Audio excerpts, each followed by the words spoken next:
Bueno, quiero comenzar en esta mañana haciéndoles una pregunta y es, ¿ustedes alguna vez tuvo una verdadera sed? O sea, y no me refiero a las ganas de tomar agua cuando damos un paseo a la cuadra, sino que hablo de una sed desesperada, esa sed que siente un hombre cuando está, digamos, perdido en un desierto, donde la lengua de este hombre se pega al paladar, donde la garganta se cierra, donde todos los pensamientos que cruzan por la mente de esta persona son agua, agua. Algo que debemos tener en cuenta, que creo que muchos sabemos acá, o todos quizá, el cuerpo humano está diseñado de tal manera que una persona puede pasar muchas semanas, creo que 4 semanas o 5, sin necesidad de comer, ¿sí? Bueno, con hambre, pero el cuerpo se sostiene. Pero una persona sin agua solamente puede durar unos pocos días. Es un líquido vital. Cuando nosotros sentimos sed, el agua es una de las alarmas que tiene el cuerpo de emergencia. Y es como esa voz interna que nos grita, si tú no te hidratas, te vas a morir. Así que cuando tengan sed, hermanos, pilas, tomen agua. Y la Biblia usa esta necesidad física para ilustrarnos una realidad que es muy profunda, más profunda. Una realidad y es la condición del alma humana. Y así como el cuerpo se muere sin agua, el hombre o el alma del hombre se marchita, se seca cuando está separada de Dios, cuando está sin comunión con Dios. Y el problema, hermanos, es que nosotros vivimos en un mundo que espiritualmente hablando es un desierto. Un mundo que constantemente nos ofrece espejismos. Y nos dice que la sed de sentir que somos valiosos se puede saciar, pero que se sacia con el éxito profesional. Nos dice que la sed de paz que anhela nuestro corazón se sacia, pero con dinero y con placer. Nos dice que la sed de aceptación se sacia cuando nosotros buscamos la aprobación en otras personas. Pero la triste realidad es que por más que el hombre beba de esos pozos que el mundo le ofrece para saciar la sed, el hombre siempre va a despertar con un alma seca. Y es precisamente, hermano, a un mundo sediento como este que nuestro pasaje el día de hoy le va a hablar. Y en Juan 7 nosotros vamos a ver a nuestro Señor Jesucristo levantándose en medio de una de las fiestas religiosas más importantes de Israel para proclamar una de las declaraciones más gloriosas que podemos encontrar en el Evangelio. Y esta voz del Señor Jesús es una voz, cuando observamos el pasaje y el contexto, es una voz que se levantó hace más de 2000 años. Pero también es una voz, hermanos, que hoy vamos a estar escuchando en este salón, hoy, en marzo de 2026. El pasaje de hoy, hermanos, nos enseña que solo hay una fuente capaz de saciar la sed profunda que tiene el corazón humano. Y esa fuente no es una religión, no es un rito, no es una tradición. Esa fuente que puede saciar la sed de nuestro corazón es una persona. Y esa fuente es Jesucristo. El título de nuestro sermón en esta mañana, agua que sacia. Y los puntos, este sermón lo he dividido en 4 puntos. El primer punto es la sequedad de la religión. Versículo 37, la primera parte del versículo. Nuestro segundo punto es la invitación al manantial. Versículo 37, segunda parte del versículo, y versículo 38. Tercer punto, el misterio del agua viva. versículo 39. Y cuarto punto, la división inevitable, versículo 40 al 44. Vamos a leer nuestro pasaje y estaremos orando y posteriormente continuaremos con el desarrollo de nuestro sermón. Voy a leer desde el versículo 28, pero nos vamos a enfocar en los versículos del 37 al 44. Dice el versículo 28, Jesús entonces, mientras enseñaba en el templo, exclamó en alta voz, ustedes me conocen y saben de dónde soy. Yo no he venido por decisión propia, pero aquel que me envió es verdadero, a quien ustedes no conocen. Yo lo conozco porque procedo de él y él me envió. Procuraban pues prender a Jesús, pero nadie le echó mano, porque todavía no había llegado su hora. Pero muchos de la multitud creyeron en él y decían, cuando el Cristo venga, ¿acaso hará más señales que las que éste ha hecho? Los fariseos oyeron a la multitud murmurando estas cosas acerca de él. Entonces los principales sacerdotes y los fariseos enviaron guardias para que lo prendieran. Pero Jesús dijo, por un poco más de tiempo estoy con ustedes. Después voy a aquel que me envió, me buscarán y no me hallarán. Y donde yo esté, ustedes no pueden ir. Decían entonces los judíos entre sí, ¿a dónde piensa irse? ¿Que no le podemos encontrar? ¿Será acaso que quiere irse a la dispersión entre los griegos y enseñar a los griegos? ¿Qué quiere decir esto que ha dicho? Me buscarán y no me hallarán, y donde yo esté ustedes no podrán ir. En el último día, el gran día de la fiesta, Jesús puesto en pie exclamó en alta voz, si alguien tiene sed, que venga a mí y beba. El que cree en mí, como ha dicho la Escritura, de lo más profundo de su ser brotarán ríos de agua viva. Pero él decía esto del Espíritu, que los que habían creído en él habían de recibir, porque el Espíritu no había sido dado todavía, pues Jesús aún no había sido glorificado. Entonces algunos de la multitud, cuando oyeron estas palabras, decían, verdaderamente este es el profeta. Otros decían, este es el Cristo. Pero otros decían, ¿acaso el Cristo ha de venir de Galilea? ¿No ha dicho la Escritura que el Cristo viene de la descendencia de David y de Belén, la aldea de donde era David? Así que surgió una división entre la multitud por causa de él, y algunos de ellos querían prender a Jesús, pero nadie le echó mano. Amén. Vamos a orar. Padre eterno, nos acercamos a tu palabra, entendiendo que es tu palabra la que tiene poder para transformar.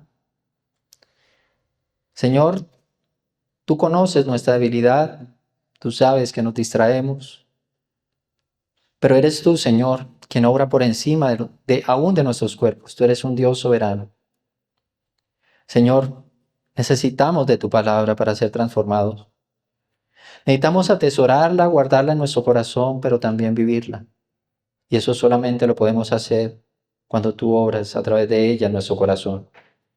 Por eso ruego, Padre eterno, que tú permitas que estemos atentos, que no permitas que nada robe este tesoro que tú tienes para nosotros. Aliméntanos, Señor, en esta mañana y ayúdanos a vivir para tu gloria. Y oro, Señor, por mi vida, que tú conoces mi debilidad, y ruego, Señor, que tengas misericordia de mí y de mis hermanos, y que me permitas presentar este pasaje de una manera clara, precisa, que te honre y te glorifique en Cristo Jesús. Amén. Bueno, hermanos, vamos con nuestro primer punto, la sequedad de la religión, versículo 37. Y quiero que leamos el versículo 37 en su primera parte. Dice, en el último día, el gran día de la fiesta, Jesús puesto en pie, exclamó en alta voz. Y para entender lo que está sucediendo aquí, hermanos, nosotros debemos recordar nuevamente el contexto en el que nos encontramos. Creo que algunos ya lo tienen muy presente, Pero les recuerdo que nos encontramos en plena celebración de la fiesta de los tabernáculos, también llamada el Sukkot en hebreo.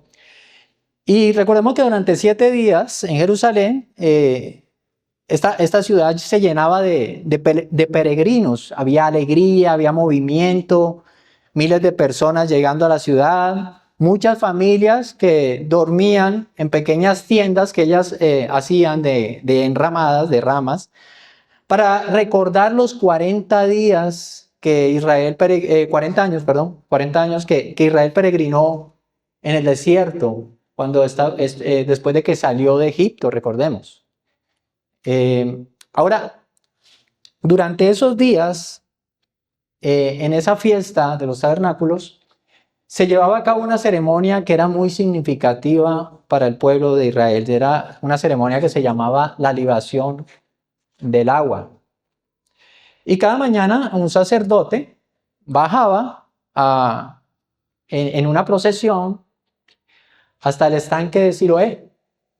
Y allí llenaba un cántaro de oro que él llevaba con agua fresca, mientras la multitud, cuando él llenaba el cántaro, recitaba salmos de alabanza y también unas palabras del profeta Isaías. Encontramos en Isaías 12, versículo 3. Las personas decían, sacarán con gozo aguas de las fuentes de la salvación. Eran las palabras del profeta. Y luego el sacerdote regresaba al templo con esa agua que había sacado del estanque y mientras sonaban trompetas, él derramaba el agua sobre el altar de los sacrificios. Ahora, ¿por qué hacían esto? ¿Qué significaba este rito que hacía el sacerdote? Bueno, hay 2 razones por las que ellos hacían este rito. Y el primero era para agradecer a Dios por el agua que brotó de la peña en el desierto, en los tiempos de Moisés, porque el Señor calmó la sed del pueblo cuando estuvieron en el desierto. Y lo segundo, hermano, era para pedirle a Dios que enviara lluvias, para las lluvias que necesitaba el pueblo para que las cosechas fueran fructíferas. Ahora, yo quiero que miren el detalle que nos da Juan, es un detalle importante aquí en el pasaje, y él dice, en el último día, el gran día de la fiesta, el último día. Y este último día de la fiesta era el clímax de la celebración. Era el momento más solemne, era el momento más significativo. Y es precisamente en ese último día, en ese momento más significativo de la fiesta, cuando ocurre algo sorprendente. El texto dice que Jesús se colocó de pie. Y era algo raro, inusual, porque generalmente los maestros de Israel enseñaban sentados, ¿verdad? Y también dice que él alzó la voz. Y Juan nuevamente está utilizando esa palabra que veíamos en el sermón pasado, que en griego, krasó, que describe un clamor fuerte, un grito público. O sea, el Señor alzó la voz. Por lo tanto, acá Jesús no está hablando en voz baja, no está hablando a un grupo pequeño. Él está proclamando algo delante de toda la multitud. Él quería que todos escucharan lo que él iba a decir. Y es como si el Señor les estuviera diciendo a todos ellos, durante 7 días ustedes derramaron agua sobre un altar. Y sin embargo, ¿qué pasa con la sed más profunda del ser humano? Sigue igual. El rito se terminó, hoy es el último día, el rito se terminó, pero ahora la verdadera fuente de agua viva que puede calmar la sed está aquí con ustedes. Cristo les estaba diciendo, este es el cumplimiento de ese rito que ustedes están llevando a cabo. Jesús esperó el momento culminante de la fiesta para hacer esa declaración, una declaración que cambiaba completamente el significado de todo lo que ellos estaban celebrando. Cuando el rito religioso alcanza el punto más alto y llega a su fin, Cristo se levanta para mostrar la realidad de lo que esos ritos o simbolismos estaban apuntando. Él era el cumplimiento de esa simbología.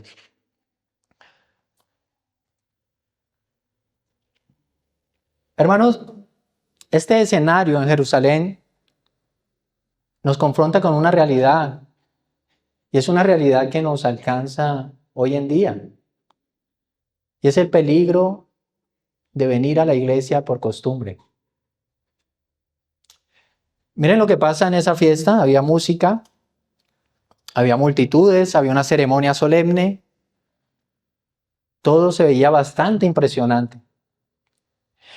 Pero la realidad era que debajo de toda esa actividad religiosa, de todas esas ceremonias, la gente seguía teniendo la misma sed, las cosas no cambiaban. Y esto nos habla directamente a nosotros. Nosotros podemos venir todos los domingos a la iglesia, sentarnos, cantar, servir, pero convertir eso en una costumbre religiosa. Y quiero que seamos sinceros, hermanos. Y hay una pregunta que debemos hacernos. Y es, ¿cuántas veces has venido al servicio cumpliendo con Dios, pero has salido por esa puerta con la misma amargura, las mismas luchas, las mismas cargas, el mismo vacío en el corazón, como si nada pasara? Tú tienes que entender algo, y es que venir a la iglesia no es lo mismo que encontrarte con Jesús. La religión puede proveerte una lista de cosas para hacer, pero solo Jesús es quien puede darte la paz, esa paz que realmente necesitamos, esa paz que sobrepasa todo entendimiento. Solamente Él es quien puede calmar nuestra sed. Así que no te conformes con solo asistir a la iglesia. Claro que debemos asistir a la iglesia. Es un mandamiento. El Señor quiere que su pueblo esté reunido, exaltándolo y alabando. Pero sé intencional cuando vienes a la iglesia. Ven a buscar a Jesús. Ven a encontrarte con Jesús. En la fiesta de la que se describe en este pasaje, llegaba un momento en que la ceremonia terminaba. ¿Y el agua qué pasa? Dejaba de derramarse. Se hacía durante 7 días, pero llegaba el 7º día y ya dejaban de vertir agua. ¿El altar qué pasa? Después de que se dejaba de vertir agua, pues se secaba. Y todas las cosas volvían al mismo silencio.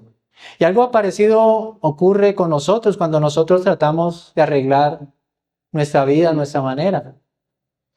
Creemos que hemos encontrado el agua que va a saciar nuestra sed, pero al final descubrimos que todo se acaba. Creamos planes en nuestra vida y creemos que esos planes son el cumplimiento, son el éxito de nuestra vida, pero esos planes también se acaban. O los consigues y no pasa nada. Quizá pensaste que si te casabas, o algunos piensan que si se casan, que no está mal, que no tiene don de continencia de casarse. Bueno, los anima a que se casen. Pero pues, quizás pensaste que si te casabas y lograbas tener una familia estable, una tranquilidad familiar, todo estaría bien, tu sed estaría saciada, ya conseguí lo que quería. Pero al pasar el tiempo te das cuenta que aún teniendo alrededor la persona que amas, el corazón puede seguirse teniendo una sed que no se calma. En el trabajo muchas veces pensamos que si logramos conseguir un buen empleo, cierta estabilidad económica, si tenemos los servicios públicos pagos y hay un poco más de tranquilidad financiera, entonces todas las cosas están resueltas. El corazón va a descansar. Pero con el tiempo descubrimos, hermanos, que aunque lo material puede traer comodidad, lo material no puede darnos la verdadera paz que nuestra alma necesita, que nuestro corazón busca. Incluso en lo moral, a veces tratamos de ser buenas personas, no hacerle daño a nadie, cumplir ciertas reglas, para sentir que Dios está contento con nosotros, pero en el fondo sientes que Dios está lejos y que nada parece suficiente. Y puede ser que allí no exista una relación, sino solamente una apariencia de piedad. Así que quiero que escuches bien esto, hermano. Jesús se levantó a hablar cuando la ceremonia terminaba, cuando el rito terminaba, cuando el altar estaba seco. Ahí se levanta el Señor. ¿Y por qué lo hizo justo en ese momento? A veces las personas pensamos que podemos arreglar nuestra vida por nosotras mismas. Difícilmente una persona que cree que puede arreglar su vida por sí mismo va a buscar a Dios de manera real. Pero cuando nuestros planes fallan, cuando las soluciones humanas se agotan, cuando el corazón reconoce su propia sed que no ha sido calmada con todos aquellos planes, entonces estamos listos para escuchar el plan de Dios. ¿Ahora sí me vas a escuchar? Cuando ya nada te ha llenado, cuando tu garganta se seca a tu paladar, se pega a tu paladar. Si hoy sientes que ya no puedes más, que has perdido gozo, que ya no encuentras dirección, que no hay un propósito claro en tu vida, entonces no ignores ese vacío, no lo ignores. ¿No será que en realidad esta es la invitación que Cristo te está haciendo para que lo conozcas de verdad? El Señor muchas veces nos lleva al límite de nuestra vida. Y esa sensación de sequedad es para que nosotros despertemos. Es para que nosotros lo busquemos de verdad. Como Él quiere que lo busquemos. ¿Cómo quiere el Señor que lo busquemos? De todo corazón. Es esta la oportunidad que Él está usando para que tú dejes de confiar en tus propias fuerzas, hermano, y empieces a confiar en Él. ¿No será que estás confiando en tus fuerzas? Porque muchas veces las cosas no resultan y queremos llenar nuestra alma con cosas y con cosas. ¿No será mejor llenarla con Cristo? Y aquí vemos una religión que agota sus ritos, un altar que finalmente queda seco, una multitud que celebra sombras del pasado, mientras ignora la realidad que estaba delante de ellos, que era Cristo. Pero Cristo, hermanos, no se queda como un espectador silencioso ante nuestra sequedad. Él nos conoce. Él conoce cuál es nuestra verdadera necesidad. Jesucristo no vino a observar nuestra sed. Jesucristo vino a calmar nuestra sed. Por eso cuando apareció el silencio en el templo, cuando ya los ritos se estaban apagando, surge un clamor de Jesucristo que cambia todo aquello que esta multitud venía realizando. Él dice, todo aquel que tiene sed, venga a mí.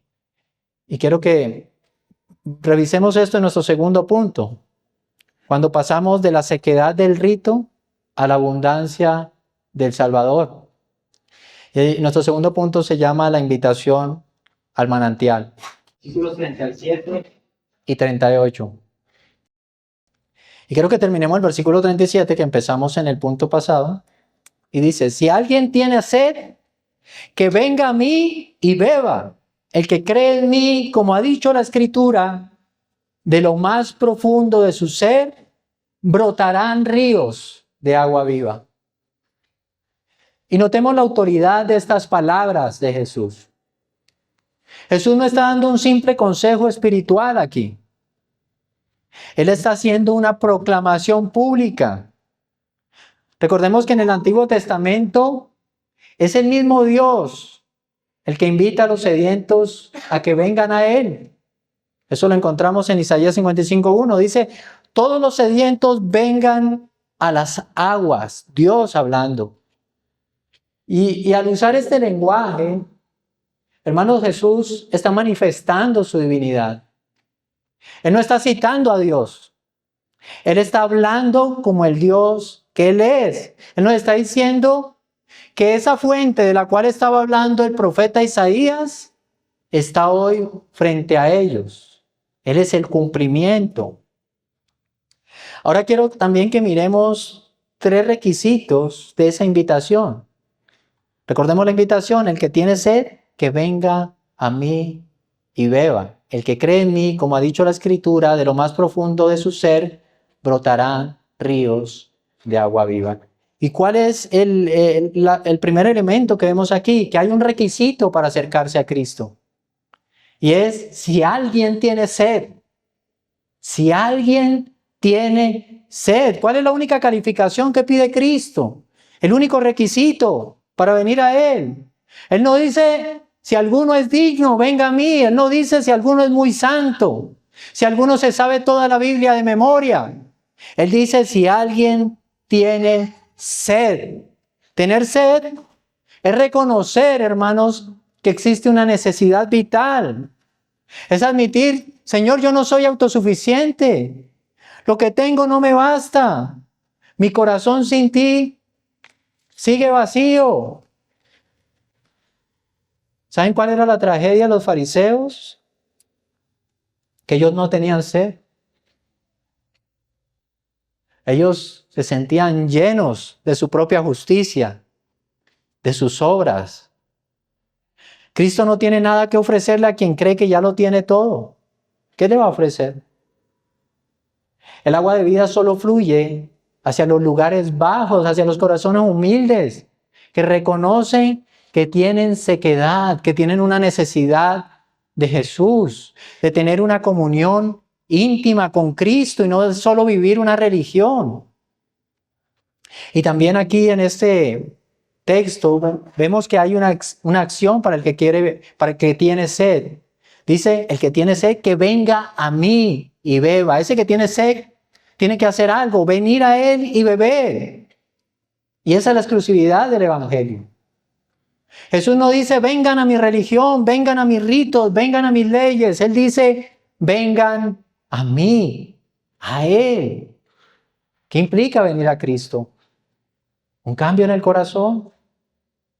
Abandonar los pozos rotos que nos ofrece el mundo. Dirigirnos a la única fuente que puede calmar nuestra sed, Jesucristo. Y luego dice, y beba. O sea que es una decisión de vida y muerte, es una necesidad vital. Y Él dice, ¿tienes esa necesidad? Bebe. Tú puedes estar perdido en un desierto, agonizando ya casi por la sed que tienes, y te encuentras un manantial, una fuente de agua. Pero entonces en lugar de beber, tú empiezas a admirar su frescura, a meditar en las propiedades del agua, a hablar del agua. Pero si tú no bebes el agua, vas a morir. Y beber, ¿qué es beber? ¿Qué es beber a Cristo? Beber es confiar. Beber es recibir a Cristo para uno mismo, como su Salvador, como su Señor. Es recibirlo de manera personal. Es descansar en su obra perfecta por los pecadores. Ven y bebe de Cristo. Y también encontramos que Jesús termina con una promesa. Él dice que el que viene a Él y cree, de aquel brotarán ríos de agua viva. Y miren que, hermanos, Él no promete un vaso de agua para aliviar el momento. Él promete ríos de agua viva y no habla de un solo río. Hay una palabra en plural. Corrientes abundantes, ríos, torrentes que no se agotan. Y dice algo más sorprendente. Dice que esos torrentes brotarán de lo más profundo de la persona que se acerca a Él. Y aquí la palabra griega, koilia, una palabra que significa lo más profundo, las entrañas, el centro del ser, de la persona. Y de allí van a brotar esas corrientes de agua viva. El mundo te ofrece cosas que te refrescan por fuera, cosas que te refrescan por un momento, dinero, sexo, reconocimiento, entretenimiento. Pero Cristo hace algo muy diferente. Cristo no te calma la sed por un momento porque Él coloca la fuente dentro de ti. Él por medio de su Espíritu coloca esos ríos de agua viva. Ya no eres alguien que busca desesperadamente agua en un mundo seco, porque de tu interior correrán ríos de agua viva, se acabará la sed. Y esta invitación, hermano, es la oferta más generosa, pero al mismo tiempo la más ofensiva para nuestro orgullo humano. Miremos cómo se ve esto hoy. Quizá algunos de los que están sentados aquí están tratando de calmar la sed espiritual con agua de mar, bebida salada. ¿Y saben por qué es peligrosa el agua de mar? Porque las personas cuando se pierden, se mueren de deshidratación cuando están perdidas en el mar. Porque el agua de mar, hermano, lo que va a causar es más sed, más sed, más sed, hasta que te mata, fulmina tus riñones. Y así funciona el pecado en nuestra vida. Como el agua de mar. Produce sed, sed. Y tomamos más y más sed. Y tomamos más y más sed hasta que nos fulmina. El adulterio, la fornicación, prometen saciar tu sed de afecto, pero te deja más vacío y más culpable que al principio.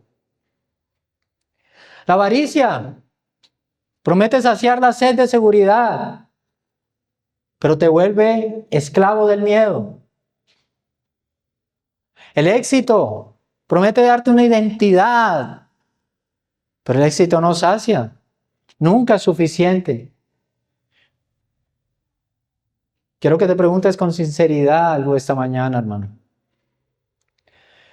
¿Qué es aquello que si te lo quitaran mañana, sentirías que tu vida se seca por completo? Piensa en aquello que si te quitaran, se secaría tu vida. Hermano, si la respuesta en tu mente no es Cristo, entonces estás bebiendo de un pozo contaminado. La sed que sientes no es porque te falte algo material. La sed es porque tu alma necesita a Dios. ¿Qué vino a tu mente? ¿De Cristo? Si te quitaran a Cristo, ¿te mueres? ¿O es solamente si te quitaran otra cosa que no sea Cristo? Me muero.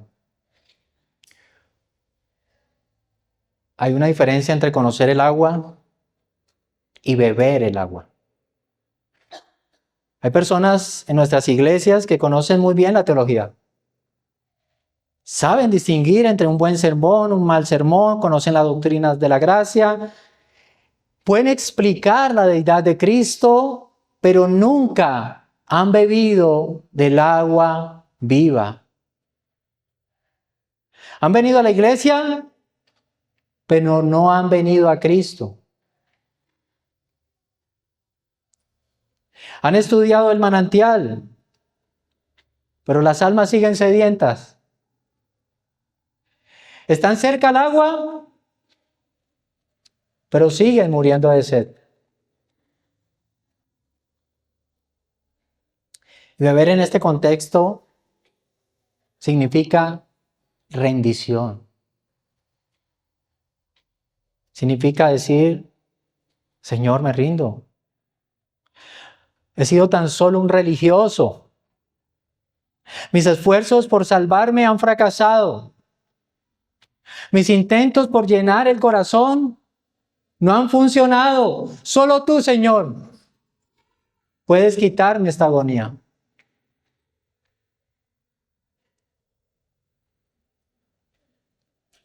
Dios nos ha dado y quiere darnos una vida de abundancia, no una vida de supervivencia.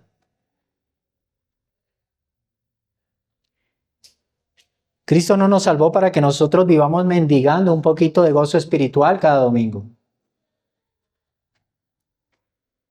Él prometió ríos de agua viva.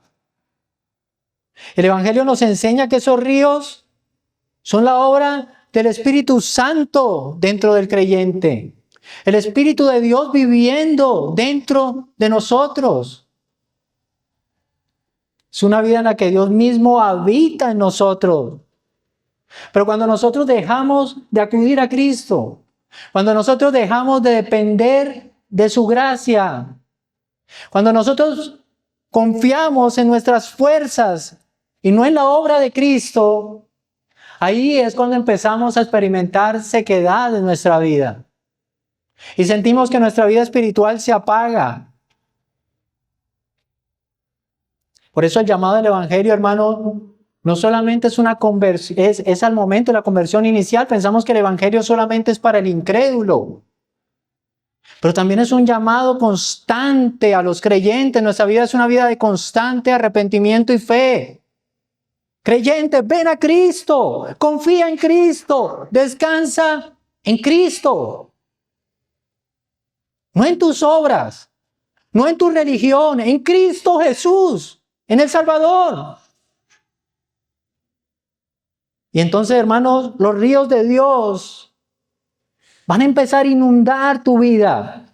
Los ríos de Dios, cuando tú descansas en Él, inundarán tu matrimonio, tu trabajo, tus luchas internas, tus momentos más oscuros. Así que no vivas como en un desierto. ¿Por qué vives como si vivieses en un desierto cuando tú tienes el Espíritu de Dios? El Espíritu de Dios es un manantial de vida. Hermanos, si Cristo ha hecho la invitación más grande de la historia, el que tiene sed, venga a mí y beba. Pero surge una inquietud. ¿Cómo puede un pecador beber de una fuente eterna? ¿Cómo se traduce esta metáfora del agua en la realidad dentro del corazón? Sí, estoy escuchando agua, agua, pero ¿cómo se traduce eso en mi corazón? Y para que nosotros no nos quedemos en esta mañana con una imagen poética, el apóstol Juan, el evangelista, el que escribió este evangelio, se detiene para explicarnos cómo se cumple esta promesa. Y la invitación de Cristo, hermanos, no es una simple metáfora. La invitación de Cristo es una realidad espiritual. Y esta realidad espiritual se cumple a través de la tercera persona de la Trinidad. El misterio del agua viva. Punto 3. Y quiero que leamos el versículo 39. El apóstol Juan, bajo inspiración divina, nos va a abrir las cortinas para que entendamos a qué se refiere esto de los ríos de agua viva.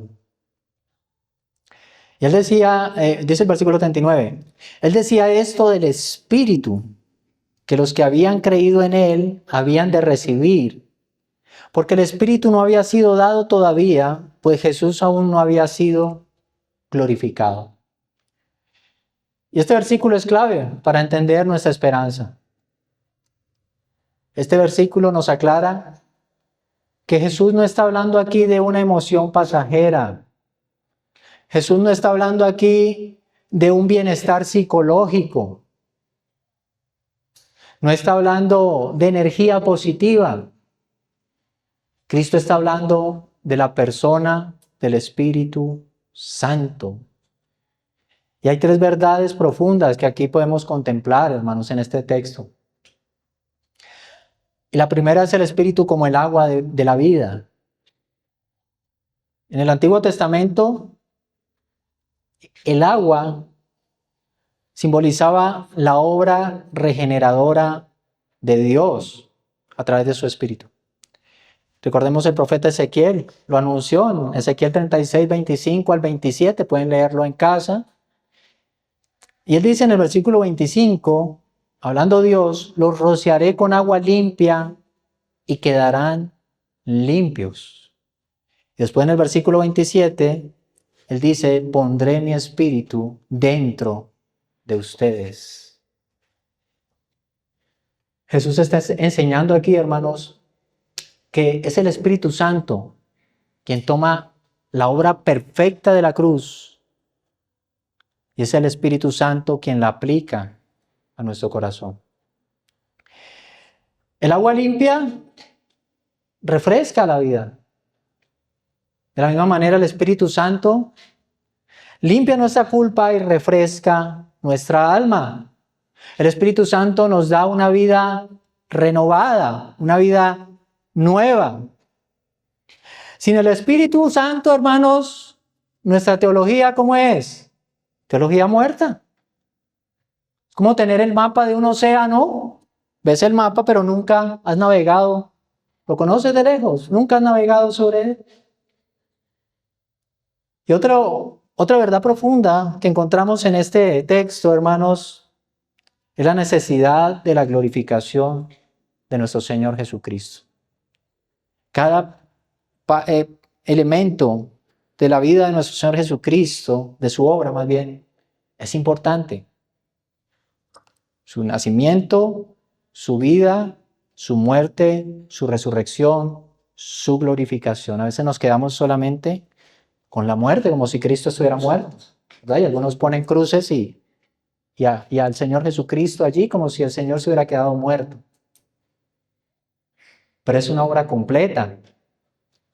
El pasaje dice: el Espíritu Santo aún no había sido dado. Y esto no significa que el Espíritu Santo no existiera o que no estuviera obrando antes. El Espíritu Santo es Dios, un Dios eterno. Él siempre ha estado obrando, siempre, en toda la historia de la redención. Es eterno, es Dios. Lo que Juan señala aquí es que el derramamiento pleno del Espíritu Santo sobre el pueblo aún no había ocurrido. En ese momento no había ocurrido. Recordemos que eso ocurre en Pentecostés. El Espíritu sería dado de una manera nueva, abundante, para habitar permanentemente en todos los que creen en Cristo. ¿Por qué sería de esa manera? Porque Cristo debía ser glorificado. Primero vendría el sacrificio, la cruz, luego la victoria, la resurrección y finalmente el regalo, el Espíritu derramado en Pentecostés. Así como en el desierto con Moisés, el agua brotó cuando la roca fue golpeada. ¿Se acuerdan de ese pasaje? Cantamos la Peña de Oreb ahorita. Así también el río de Dios fluye cuando esa verdadera roca fue golpeada en la cruz del Calvario. Así como la roca en el desierto fue golpeada y fluyó el agua, la verdadera roca en la cruz fue golpeada y fluyó ese río de agua viva. Y también vemos otra verdad aquí en este texto, hermanos, y es que hay un recipiente, el que recibe. Juan nos dice quién recibe estos ríos de agua viva. Dice que los que creyesen en él. Lo tenemos aquí, el río no fluye para todo el mundo. Dice que para el que cree. Para el que cree. La fe es como la tubería por el cual el agua del cielo llega al desierto que hay en nuestro corazón. No es por mérito, no es por obras, es por confiar, por creer en Jesucristo como el Salvador. La diferencia, hermano, entre tener religión y tener el río de agua viva. Hay una tragedia silenciosa que ocurre incluso dentro de la iglesia. Y es de personas que tienen el Espíritu Santo. Lo tienen, son creyentes. Pero no viven la realidad de los ríos de vida. El Espíritu Santo, hermanos, en un creyente no es un invitado especial, ocasional. Un invitado que aparece de vez en cuando en la vida. No. Él es una fuente que habita dentro de ti. Cuando un cristiano intenta vivir la vida espiritual solo a través de disciplina, fuerza de voluntad, hermano, esta experiencia termina siendo una carga. Como cuando tú empujas un carro en subida. Hermano, pero cuando el Espíritu es quien gobierna tu corazón, no tus obras, no tus fuerzas, sino el Espíritu Santo, el que gobierna tu corazón, ocurre algo diferente. El gozo, la paz, la esperanza, ya no van a depender de las circunstancias externas, sino de la presencia interna de Dios. Por eso debemos preguntarnos en esta mañana, mis amados hermanos, ¿está fluyendo libremente el río de vida en tu corazón? ¿O está siendo estorbado por algún pecado no confesado?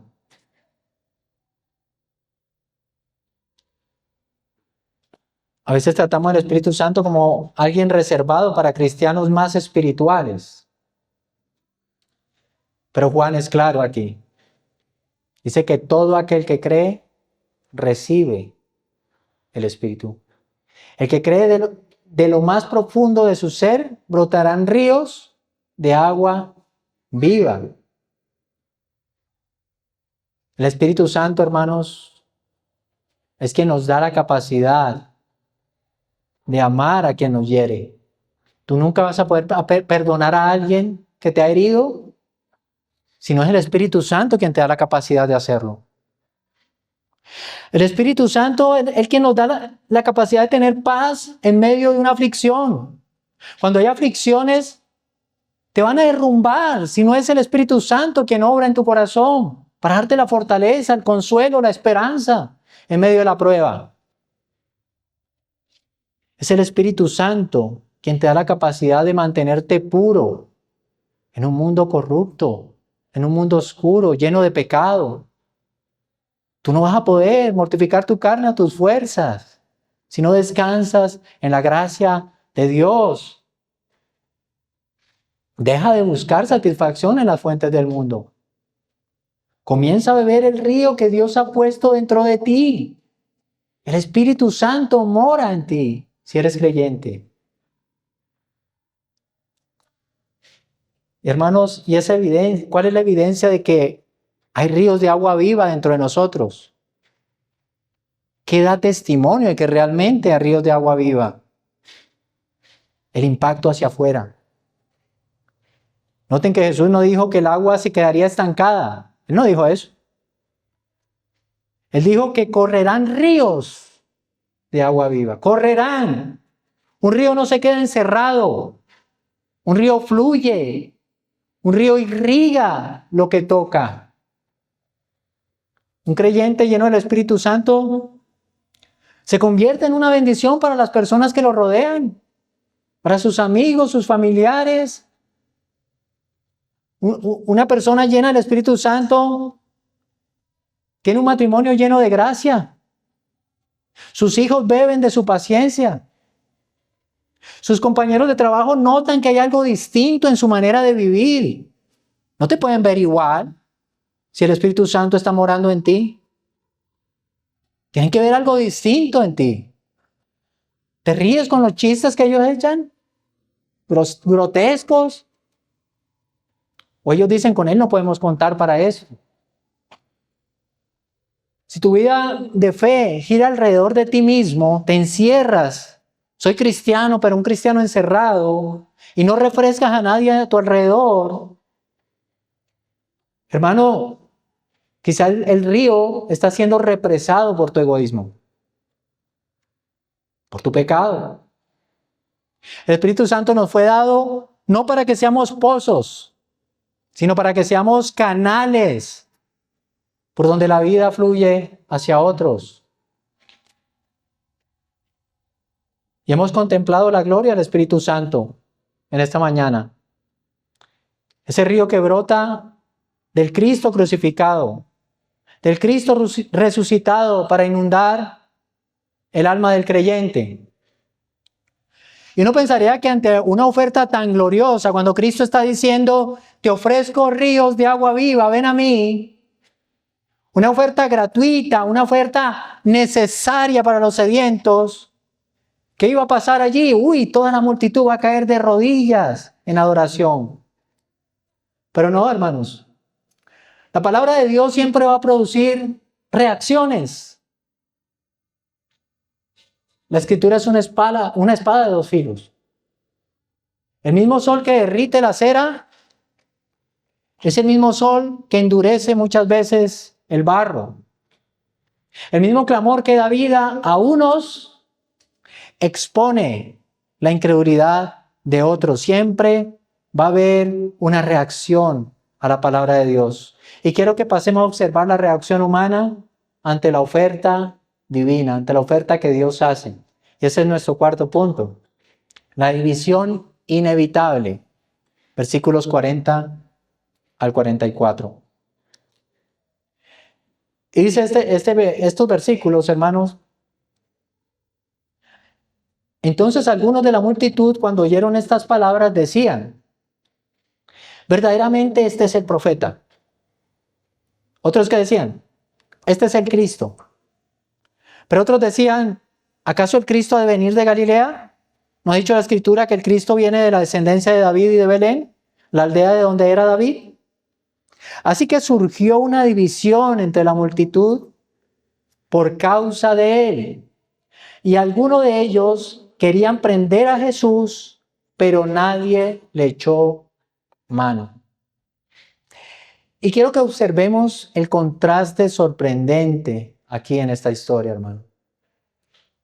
Jesús levanta su voz, les ofrece ríos de agua viva y la multitud termina discutiendo entre ellos, una controversia teológica, hablando de geografía también. Es porque la verdad de Dios no deja a las personas neutrales. Siempre hay una reacción. Y en esta discusión podemos identificar tres grupos de personas. Y el primero son los que reconocen, pero no beben el agua. Reconocen el agua. Reconocen que hay agua, pero no beben del agua. Unos decían: verdaderamente este es el profeta. Otros decían: este es el Cristo. Y noten que están muy cerca de la verdad. El profeta, el Cristo, usan los títulos correctos. Están diciendo la verdad. Pero el texto no muestra que estén arrepentidos. Están discutiendo acerca de Cristo, pero no están viniendo hacia Cristo. Cristo los está llamando y ellos están discutiendo allí. Tú puedes tener la cristología correcta, la teología correcta, y aún así tener un corazón ciego, sediento, seco. Reconocer quién es Jesús no es lo mismo que rendirse ante Jesús. Tú puedes saber quién es Jesús, pero ¿te has rendido a Jesús? ¿Él es tu Señor? Y hay otro grupo de personas aquí, en este texto. Los expertos en la Biblia que pierden el Salvador. Y encontramos una de las ironías más dolorosas del pasaje. Este grupo, miren lo que empieza a debatir. ¿Acaso el Cristo ha de venir de Galilea? ¿No dice la Escritura que el Mesías vendrá del linaje de David y de Belén? Y tenían razón en una cosa estas personas. El Mesías debía venir del linaje de David y nacer en Belén. El problema es que estas personas tenían una información incompleta de Jesús. Parecía que sabían mucho de teología, de dónde tenía que venir el Mesías, pero una información incompleta de Cristo. Porque Jesús sí había nacido en Belén. Pero ellos estaban tan ocupados buscando una razón para rechazarlo que nunca se tomaron el tiempo de acercarse a Jesús, de conocerlo, de saber quién es Él, de dónde procede. Usaron la Biblia, pero mire cómo lo usaron para protegerse de la voz de Dios. Y aquí hay una advertencia muy seria para nosotros en esta mañana, hermanos. Es posible conocer las Escrituras, desde Génesis hasta Apocalipsis, sabérsela de memoria. Es posible citarla correctamente en el momento que es. ¿No han visto personas que la citan cuando es, pero no son creyentes? Es posible defender debates acerca de la Escritura, del Cristo, y aún así no reconocer al Señor de las Escrituras. Aún así no tener una relación con el Señor de las Escrituras.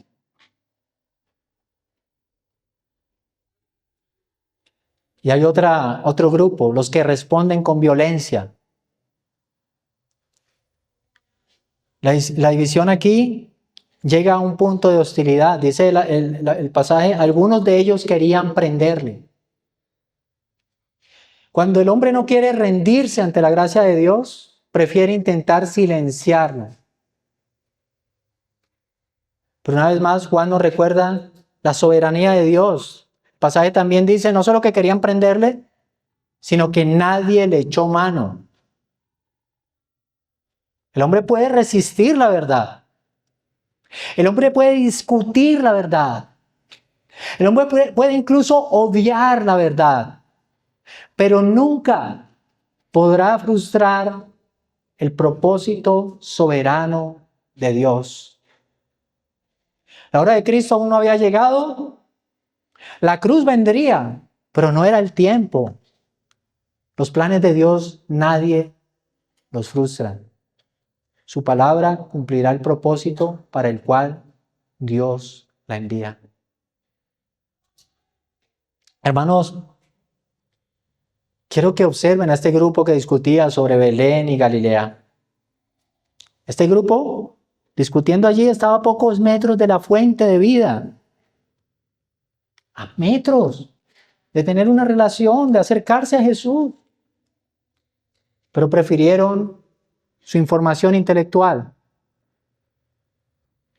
Hay personas que vienen a la iglesia a evaluar el sermón, a analizar si el pastor citó bien el versículo, si se equivocó, a debatir sobre puntos doctrinales secundarios.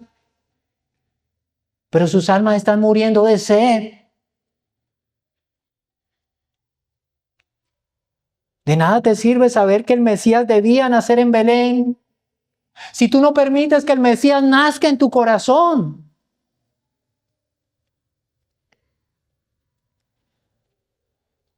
El conocimiento bíblico es un regalo maravilloso. Hermano, pero el conocimiento bíblico puede convertirse en una trampa si lo usamos para evitar la rendición. Que ese conocimiento bíblico te lleve a una relación con el Señor, a una comunión con el Señor, a vivir una verdadera vida de fe. No te quedes solo con el conocimiento. El diablo conoce a Dios y tiembla, pero no tiene una relación con Él.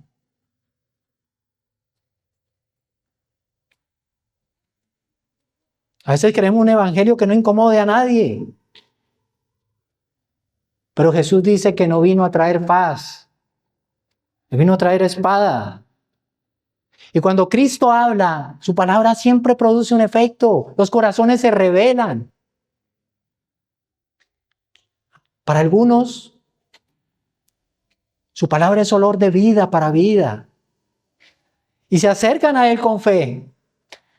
Y son exhortados y se arrepienten y se acercan con fe. Para otros, su palabra es olor de muerte para muerte. Escuchan su palabra, son exhortados, pero su orgullo es más grande y se alejan con resistencia. El evangelio no permite neutralidad. La predicación de la palabra confronta nuestro corazón. Por lo tanto, hermanos, si la predicación no te confronta, no te incomoda, no te llama al arrepentimiento, entonces quizás no estás escuchando el evangelio.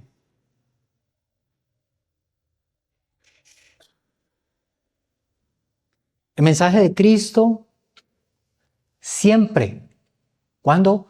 Siempre nos va a colocar frente a una decisión. O venimos a Él y bebemos, o nos endurecemos y nos alejamos de Él? La pregunta es, ¿de qué lado de la división estás tú?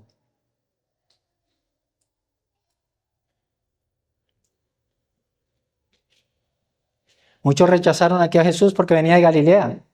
Esperaban algo más espectacular, algo que encajara en sus expectativas. Y hoy ocurre algo muy parecido a los que rechazan el Evangelio.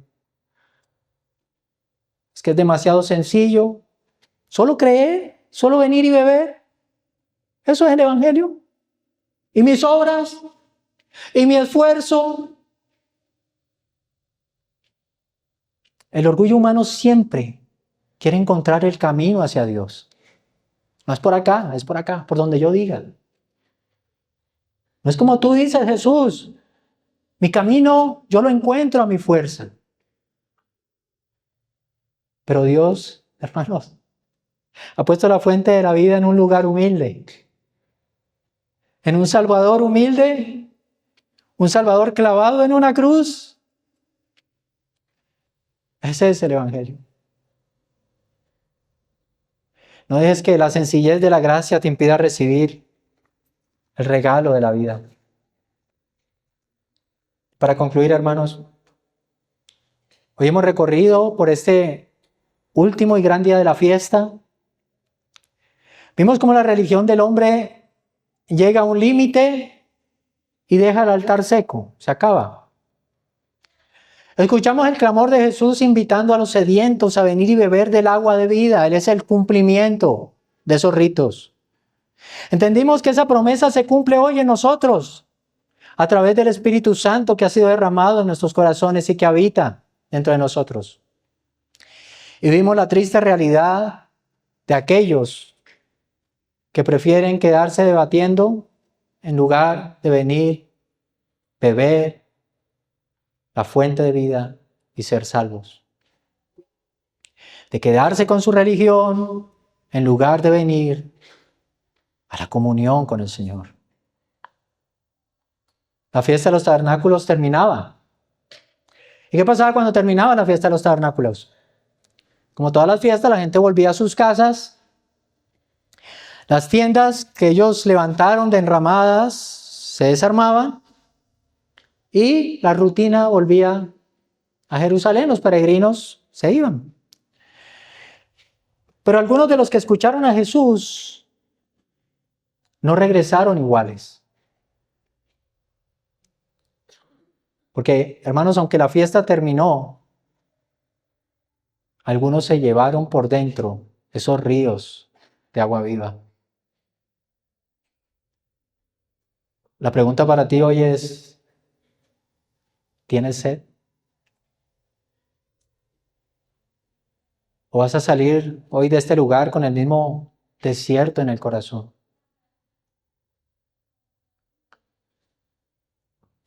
Quizá entraste hoy sintiendo que hay sequía en tu relación con Dios. Quizá has intentado llenar este vacío de tu relación con Dios con obras, con ritos, buscando más conocimiento intelectual, quizá con apariencia de piedad.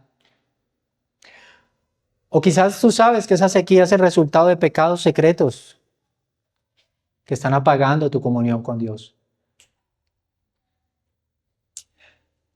Pero hoy Cristo vuelve a levantar su voz. Si alguno tiene sed, venga a mí y beba. Mira la cruz. De ese costado de Cristo brotó sangre y brotó agua. La vida que hoy nos ofrece fluye de su cruz. Cristo fue golpeado por la justicia de Dios para que de sus heridas brotara ríos. Esos ríos que pueden limpiar nuestra alma. No te vayas de aquí simplemente con más información intelectual acerca de la Biblia. Ven al Salvador. El manantial sigue abierto. No esperes mañana. No esperes a ver si el próximo sermón te convence. Acércate a Él. ¿Cuándo? Hoy, hoy. Si tienes sed, pues bebe de su gracia. Permite que el Espíritu Santo se convierta en esos ríos de agua viva dentro de ti, que tu desierto sea un jardín de vida eterna. Hermanos, rindamos hoy nuestro corazón al único que puede saciar nuestra sed para siempre. Alabado sea Jesucristo, nuestro Señor. Amén. Vamos a orar.